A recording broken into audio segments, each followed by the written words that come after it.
Doctor Baba Saheb Ambedkar open university.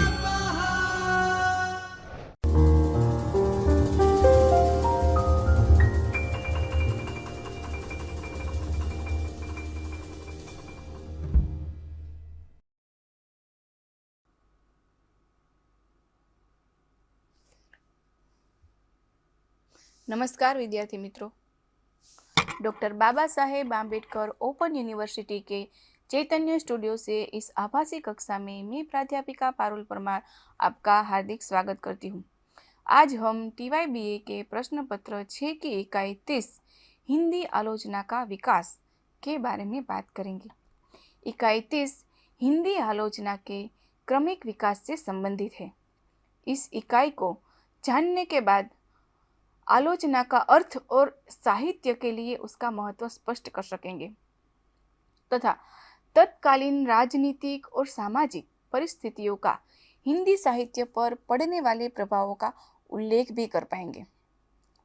विभिन्न युगों में आलोचना की मुख्य प्रवृत्तियों को रेखांकित कर सकेंगे।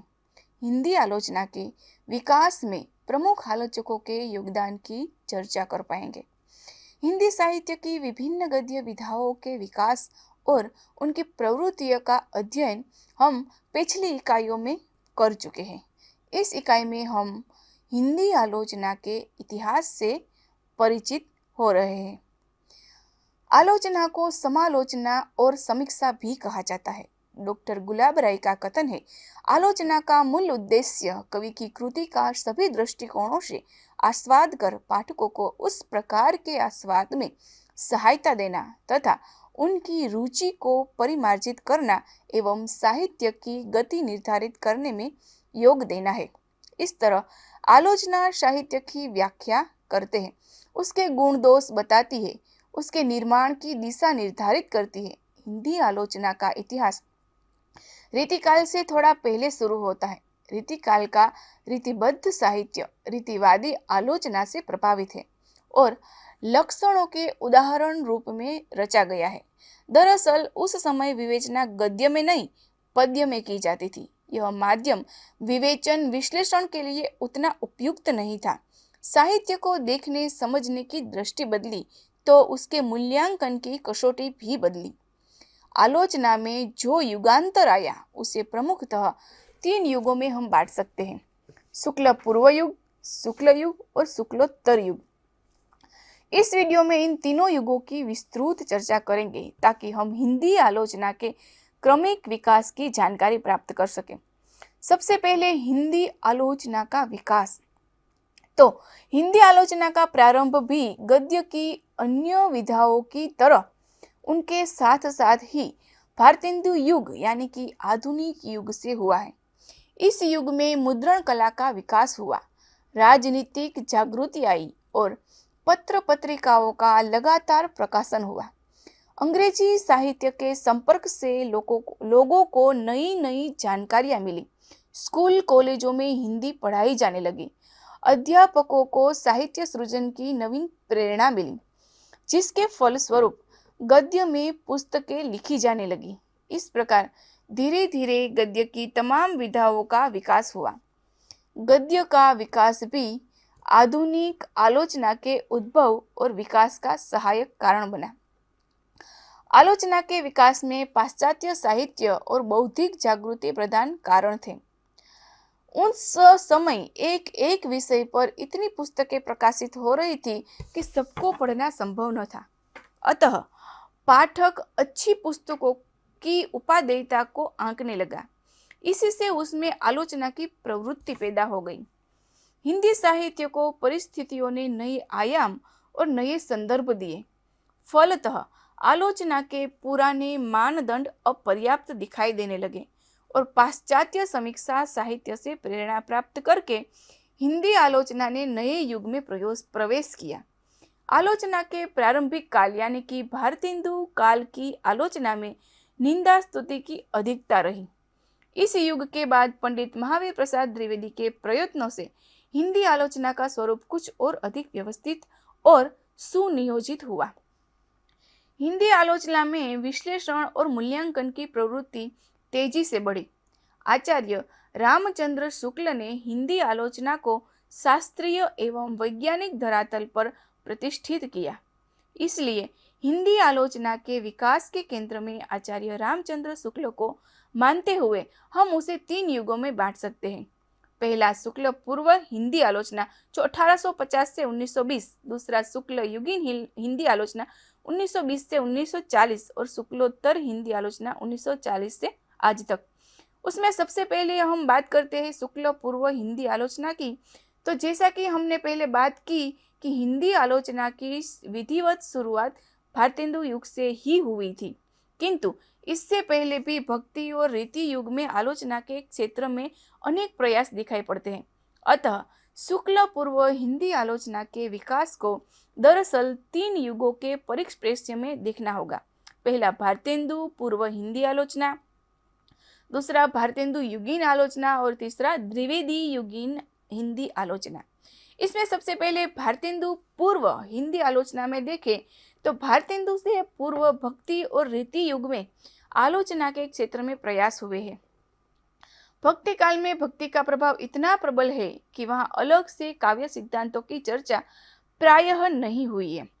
भक्ति कवियों के लिए काव्य रचना ईश्वर भक्ति का साधन है, इसलिए जहाँ ईश्वर है वहाँ उत्तम काव्य भी है।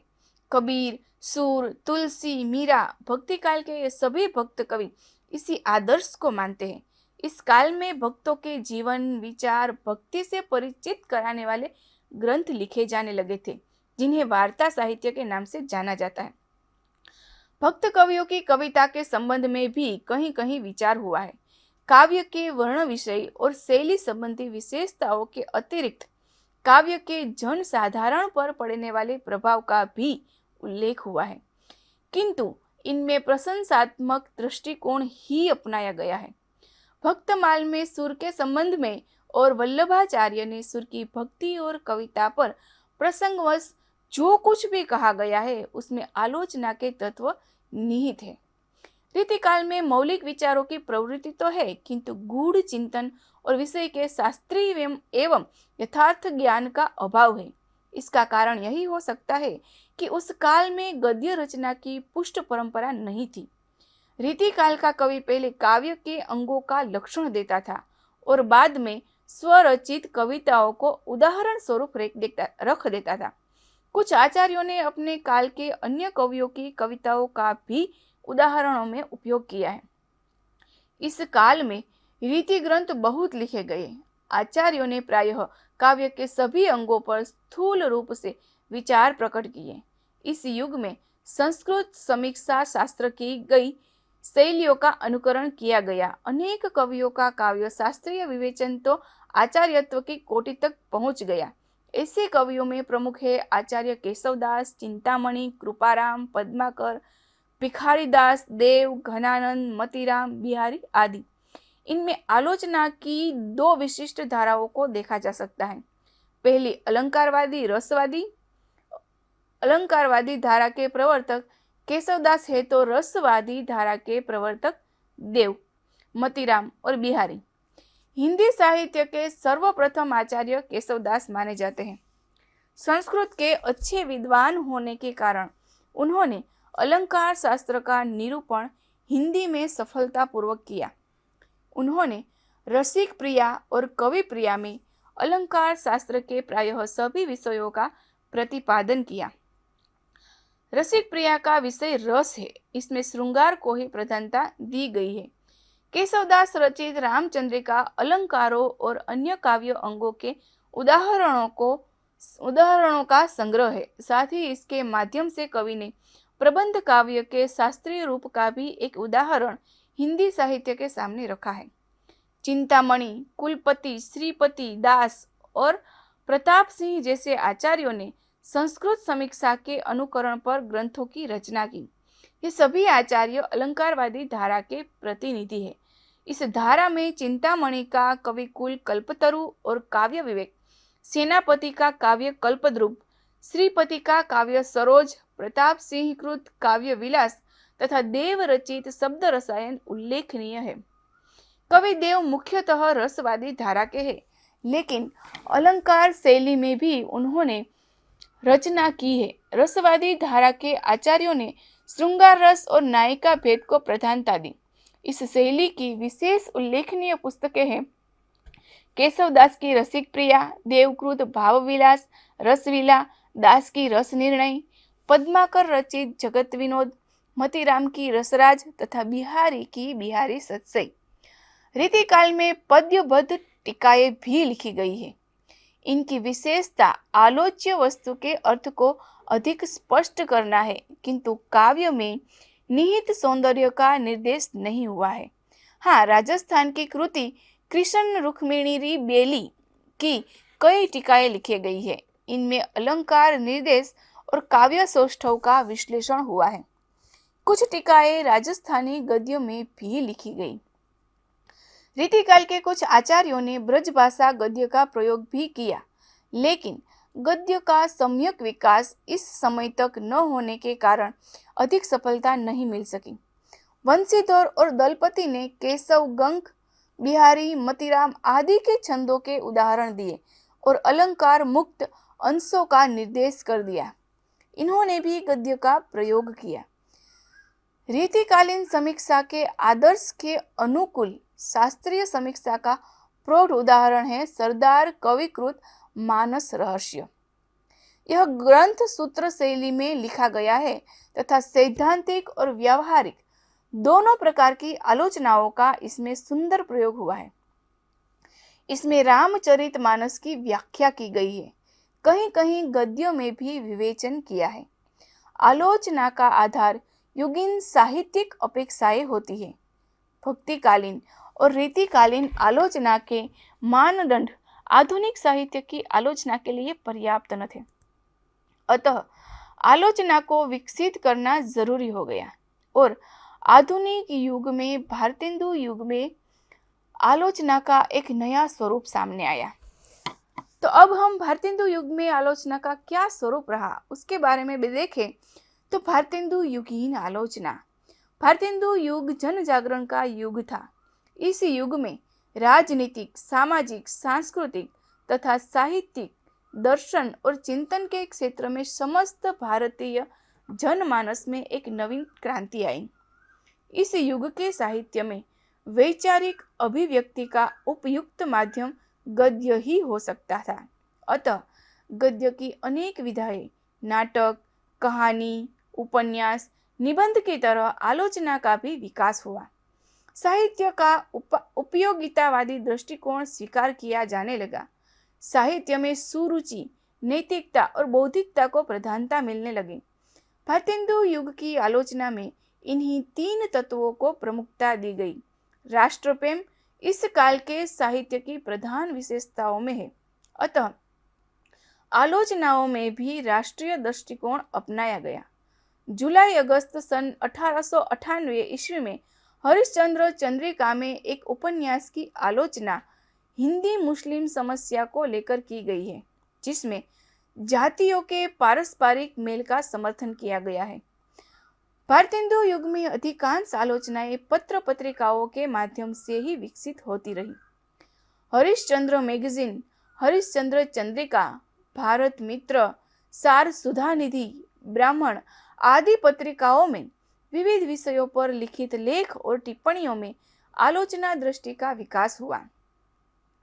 इस युग में एक और जहां पत्र पत्रिकाओं में व्यापक राष्ट्रीय हित एवं समाज कल्याण को दृष्टि में रखकर पुस्तकों की समीक्षा की जा रही थी, वहीं दूसरी ओर रीतिकालीन मूल्यों में विश्वास करने वाले कुछ विद्वान पिंगल, नायिका भेद, रस निरूपण और अलंकार विवेचन में लगे हुए थे। डॉक्टर नगेंद्र के अनुसार इस युग में तीन प्रकार की आलोचनाओं की प्रधानता रही। पहली, रीतिकालीन लक्षण ग्रंथों की परंपरा, सैद्धांतिक आलोचना। दूसरी, ब्रज भाषा तथा खड़ी बोली गद्य में लिखी गई टीकाओं के रूप में प्रचलित आलोचना। और तीसरी, इतिहास ग्रंथों तथा कवि परिचय के रूप में लिखी गई आलोचना। पहले वर्ग के अंतर्गत पिंगल, अलंकार, रथ, संपूर्ण काव्यशास्त्र पर लक्षण ग्रंथों की रचना की गई। उदाहरण के लिए जगन्नाथ प्रसाद भानुकृत छंद भाकर और जगन्नाथ दास रत्नाकर रचित धनाक्षरी नियम रत्नाकर इस युग में रचित उल्लेखनीय पिंगल ग्रंथ है। कुछ महत्वपूर्ण अलंकार ग्रंथ है लच्छी रामकृत, रावणेश्वर कल्पतरु और बिहारी लाल रचित अलंकार दर्श। रस ग्रंथों में साहब प्रसाद सिंह रचित रस रहस्य और प्रताप नारायण सिंह का रस कुसुमाकर उल्लेखनीय है। इसमें लक्षण खड़ी बोली गद्य में दिए गए हैं। संपूर्ण काव्य शास्त्र को ध्यान में रखकर लिखा गया जानकी प्रसाद का ग्रंथ काव्य सुधाकर उल्लेखनीय है। द्वितीय वर्ग की आलोचना में टीकाएं हैं जिनमें कुछ प्रमुख है बिहारी सतसई पर की गई लल्लू लाल जी की टीका लाल चंद्रिका जो ब्रज भाषा प्रभावित खड़ी बोली गद्य में है तथा बिहारी सतसई पर ही प्रभु दयाल पांडे ने भी 1896 ईस्वी में खड़ी बोली गद्य में एक अच्छी टीका लिखी थी। इन टीकाओं में कहीं कहीं काव्य गुणों के संकेत मिल जाते हैं। तृतीय वर्ग के अंतर्गत दो इतिहास ग्रंथ इस काल में लिखे गए। शिव सिंह सेंगर रचित शिव सिंह सरोज और जॉर्ज ग्रियर्सन लिखित the modern vernacular literature of modern Hindustan लिखे गए। इन इतिहास ग्रंथों में दिए गए कवि परिचयों में आलोचना के तत्व नहीं के बराबर हैं। इसके अतिरिक्त प्राचीन आचार्यों और कवियों के आलोचनात्मक परिचय हिंदी प्रदीप पत्रिका में प्रकाशित होते रहे। दरअसल भारतेंदु युग में पत्र पत्रिकाओं में प्रकाशित पुस्तक समीक्षाओं में ही आधुनिक आलोचना का रूप दिखाई पड़ता है। आनंद कादम्बिनी पत्रिका की संयोगिता स्वयंवर और बंग विजेता तथा हिंदी प्रदीप पत्रिका की सच्ची समालोचना इस शैली के प्रौढ़ उदाहरण है। भारतेंदु युग के मुख्य आलोचक है भारतेंदु, बद्रीनारायण चौधरी प्रेमघन और बालकृष्ण भट्ट। उसमें पहले देखे भारतेंदु हरिश्चंद्र, तो भारतेंदु हरिश्चंद्र को अन्य गद्य विधाओं के साथ ही आलोचना की विधिवत शुरुआत का श्रेय भी दिया जाता है। उन्होंने नाट्य शास्त्र संबंधी महत्वपूर्ण कृति नाटक की रचना कर आधुनिक हिंदी आलोचना का प्रारंभ किया। इस निबंध में लगभग 60 पृष्ठों में नाटक का शास्त्रीय विवेचन और इतिहास प्रस्तुत किया गया है। यह निबंध यद्यपि संस्कृत नाट्य शास्त्र को आधार बनाकर लिखा गया है, किंतु इसकी सबसे बड़ी विशेषता यह है कि इसमें प्राचीन नाट्य शास्त्र की जानकारी दी गई है। साथ ही युग प्रवृत्ति का ध्यान रखकर प्राचीन जटिल शास्त्रीय नियमों से छूट लेने की आवश्यकता पर भी बल दिया गया है। भारतेंदु जी ने संस्कृत साहित्य से ब्रज साहित्य तक का गहन अध्ययन किया। उन्होंने संस्कृत और हिंदी आचार्यों और कवियों कालिदास, रामानुजाचार्य, शंकराचार्य, जयदेव, पुष्पदंताचार्य, वल्लभाचार्य तथा सूरदास पर जीवन वृत्तांतीय आलोचना प्रस्तुत की और जगह जगह अपनी तुलनात्मक दृष्टि का भी परिचय दिया। इस प्रकार भारतेंदु ने अपने समकालीन लेखकों को आलोचना की ओर प्रवृत्त किया। दूसरे हैं बद्रीनारायण चौधरी प्रेमघन।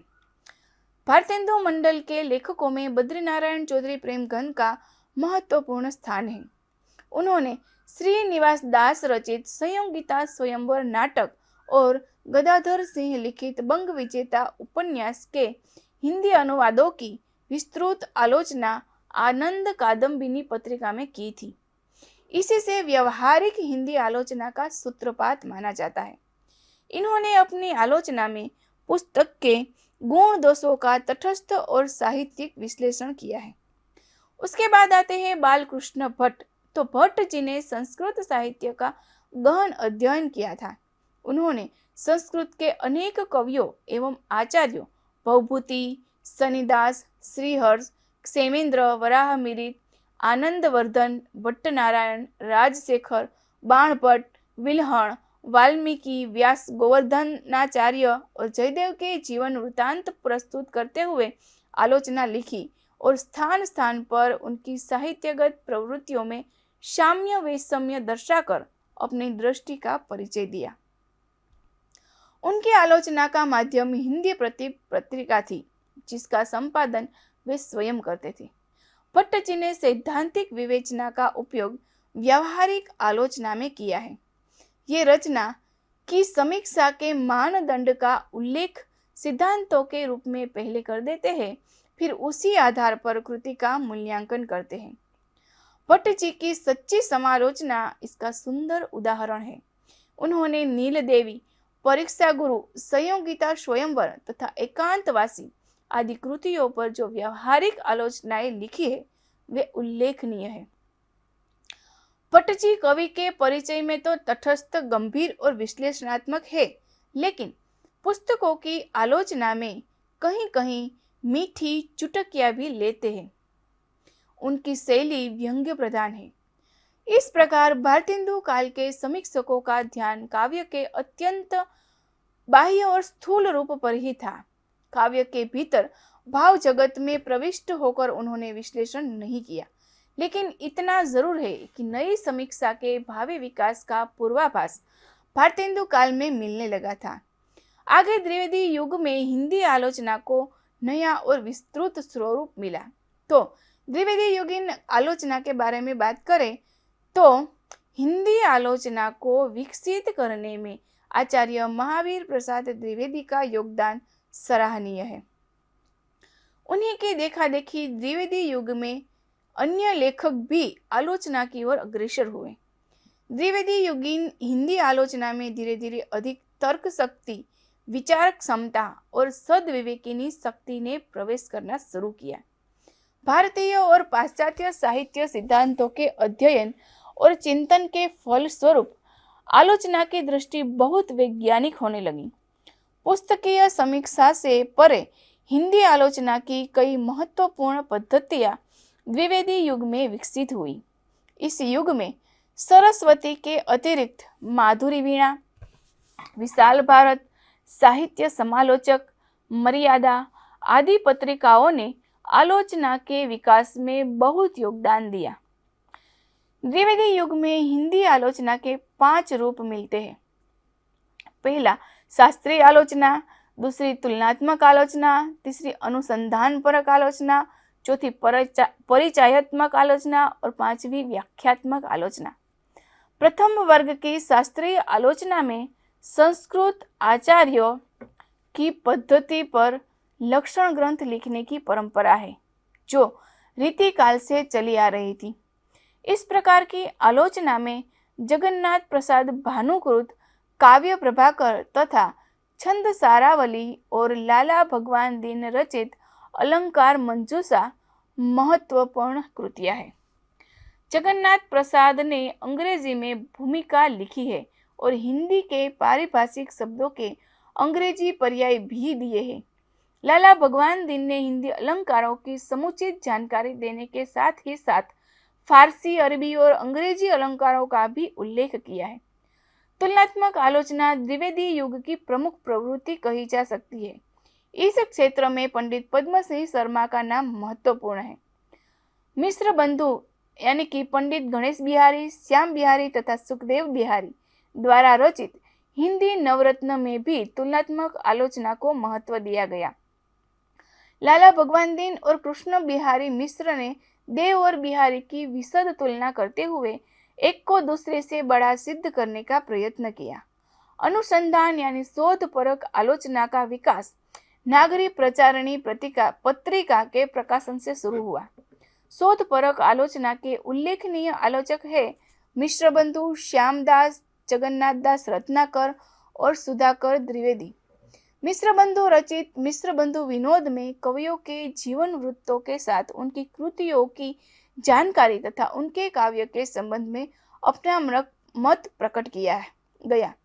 आगे चलकर चंद्रधर शर्मा गुलेरी ने जयपुर से समालोचक पत्र निकाला, जो मुख्यतः आलोचना का पत्र था। इस पत्र से हिंदी आलोचना का स्तर ऊंचा हुआ। परिचयात्मक आलोचना में सरस्वती के माध्यम से स्वयं महावीर प्रसाद द्विवेदी द्वारा लिखी गई आलोचनाएं हैं। द्विवेदी जी ने विषय विवेचन के साथ ही भाषा संबंधी त्रुटियों की ओर भी ध्यान दिया। यह कार्य उन्होंने अपनी समालोचना द्वारा ही किया। उन्होंने समालोचना समुच्चय नाम से अलग से भी अपना एक निबंध संग्रह प्रकाशित किया, जिसमें ज्ञान विज्ञान तथा प्राचीन काव्य से संबंधित अनेक कई महत्वपूर्ण लेख संग्रहित हैं। उन्होंने अपनी आलोचना में उनकी कृतियों को महत्व दिया, जो सामाजिक उत्थान और राष्ट्रीय विकास की भावना फैला रही है। द्विवेदी जी संस्कृत के कालिदास, भवभूति, भक्ति काल के सूर, तुलसी तथा आधुनिक हिंदी के भारतेंदु तथा मैथिली शरण गुप्त के प्रशंसक थे। उनका आलोचनात्मक ग्रंथ हिंदी कालिदास की आलोचना हिंदी में आलोचना साहित्य के किसी कवि पर पूरी तरह विचार करने वाली पहली पुस्तक मानी जाती है। व्याख्यात्मक आलोचना में आलोच्य विषय की उपयोगिता को ध्यान में रखा जाता है तथा नैतिक, सामाजिक, सांस्कृतिक, राष्ट्रीय और सौंदर्यपरक मूल्यों के आधार पर विशद और गंभीर विवेचन किया जाता है। बालकृष्ण भट्ट ने हिंदी प्रदीप में नील देवी, परीक्षा गुरु और संयोगिता स्वयंवर की गंभीर आलोचना करके इस पद्धति को मजबूत किया। बाल मुकुंद गुप्त ने हिंदी बंगवासी में अश्रुमती नामक बंगला नाटक के हिंदी अनुवाद की आलोचना द्वारा इस परंपरा को आगे बढ़ाया, किंतु आलोचना की इस गंभीर शैली का पूर्ण विकास आगे चलकर आचार्य रामचंद्र शुक्ल ने किया। तो सार रूप कह सकते हैं कि तत्कालीन सामाजिक और सामाजिक परिवर्तनों से लोगों में जागृति आई। मुद्रण कला के विकास से अनेक पत्र पत्रिकाएं प्रकाशित होने लगी। विश्वविद्यालयों में हिंदी पढ़ाई जाने लगी। पाश्चात्य साहित्य का भी प्रभाव पड़ा। फलस्वरूप अन्य गद्य विधाओं के साथ आलोचना की भी शुरुआत आधुनिक युग यानी कि भारतेंदु युग से हुई। भारतेंदु युग में आलोचना केवल गुण दोष विवेचन तक ही सीमित रही, लेकिन द्विवेदी युग में हिंदी आलोचना में अधिक तर्क शक्ति और विचार क्षमता ने प्रवेश किया। हिंदी आलोचना को वैज्ञानिक आधार शुक्ल युग में ही मिला। उसमें विश्लेषण की प्रवृत्ति भी आई। आचार्य रामचंद्र शुक्ल का हिंदी आलोचना के विकास में महत्वपूर्ण योगदान रहा। इस तरह द्विवेदी युग में आलोचना के दो प्रतिमान मुख्य रहे। एक तो परंपरागत शास्त्रीय दृष्टि, जिसके आधार पर आलोच्य कृति के गुण दोषों का विवेचन किया जाता था और उसे उत्कृष्ट या हीन बताया जाता था। दूसरी नैतिक सांस्कृतिक मूल्यों की दृष्टि, जो आलोच्य कृति के प्रभाव को ध्यान में रखकर उसे श्रेष्ठ या हीन सिद्ध करती थी। तो आज हमने आलोचना में शुक्ल पूर्व युग को देखा। ये इकाई 30 का प्रथम भाग था। इसी इकाई के दूसरे भाग में हम आगे के युगों के बारे में जानेंगे, जिसमें शुक्ल युग और शुक्लोत्तर युग की बात करेंगे। तो तब तक के लिए धन्यवाद। स्वाध्यायः परः